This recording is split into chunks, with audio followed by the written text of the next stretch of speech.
हे बघा, मला एवढंच म्हणायचं आहे की मनोज जरंगेजींनी जे मराठा समाजाला आरक्षण मिळावं याकरता गेले काही वर्षांपासून जे आंदोलन छेडलेलं आहे, जी चळवळ उभी केलेली आहे, त्याचा काल एक शेवटचं टोक म्हणून त्यांना ती मुंबईत जाऊन ती अशी भूमिका घ्यावी लागली.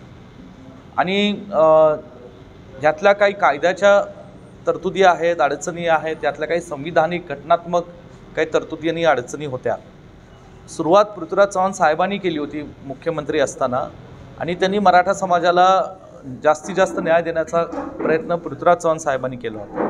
तदनंतर ठीक आहे, एकनाथ शिंदे साहेब असतील, फडणवीस साहेब असतील, आता ही उपसमिती आहे, त्यांनी त्यांच्या परीने प्रयत्न केले. पण अजूनही मराठा समाजातल्या ज्या भावना होत्या किंवा आरक्षणातले जे काही त्यांना गोष्टी मिळायला हव्या होत्या ते मिळत नव्हत्या.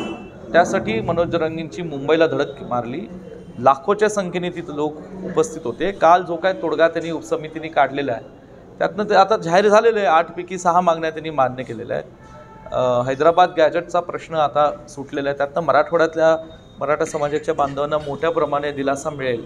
आणि जो सातारा गॅजेटचा किंवा संस्थांचा गॅजेटचा विषय आहे त्याच्यातनं त्यांनी सांगितलं आहे 1 महिन्याभरात आम्ही त्याच्यावरही अंमलबजावणी करू म्हणून. मला आता वाटतं की सरकार हे करावे अशी माझी अपेक्षा आहे. पुन्हा मराठा समाजाच्या फसवणूक होऊ नये अशी माझी प्रामाणिक अपेक्षा आहे.